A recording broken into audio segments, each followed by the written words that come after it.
Coracora has a new home in West Hartford's Blueback Square for a new chapter of Peruvian cuisine. Let's head inside their new flagship location.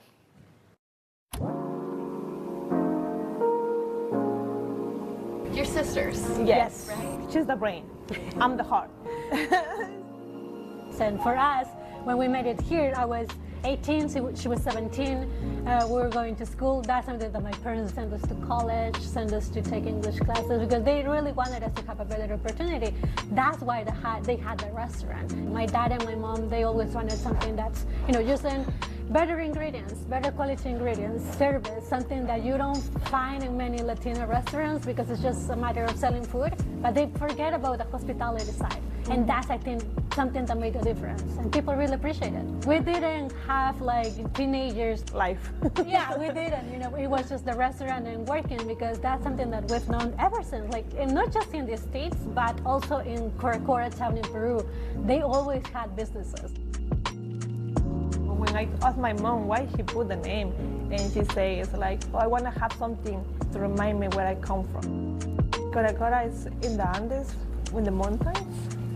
Literally far away, but it's a little town that you can find family in every corner, because everybody's family. And we feel so proud that this is happening. Yeah, because when my dad and my mom started, they started in a former McDonald's building, and I don't think they ever imagined that this will come true. It was always in the conversations to get into the center, or to make it like a nicer, beautiful restaurant. Coming into Blueback Square, we finally have a bar, which is 19 seats bar. It is huge. And we work with a Peruvian bartender. This restaurant, it's a dream come true. Ever since they opened, I think a lot of people noticed that they were doing something different, because there were a lot of Peruvian restaurants. What I want to show is a little combination of all what I learned in the back with my mom, like coming home recipes. You can find a little bit of steak, veggies, but with a twist of Peruvian flavor. All the flavors that's gonna be in the plate, it's taking hours to make the final result. So that is gonna be a lot of flavor. My sister came up with the idea to have some ají panca. Ají panca is a Peruvian red pepper, just to give flavor and color to the food. That dish is, oh my God, really good. I've been eating it every day. Which is crazy when you think that, what's her secret? Oh, I don't eat meat. But I know, but then when you find a ribeye choice, it's like a higher end ingredient. Okay. You don't taste it like a Doesn't taste like cow.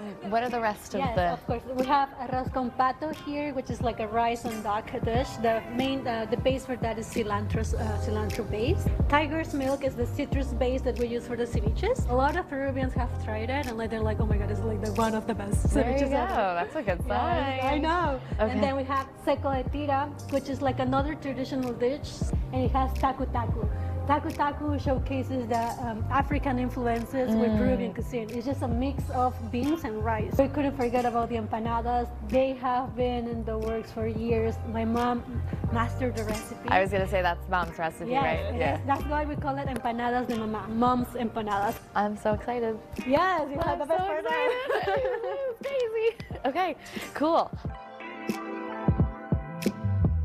That's amazing. It really is. That's amazing. I love it.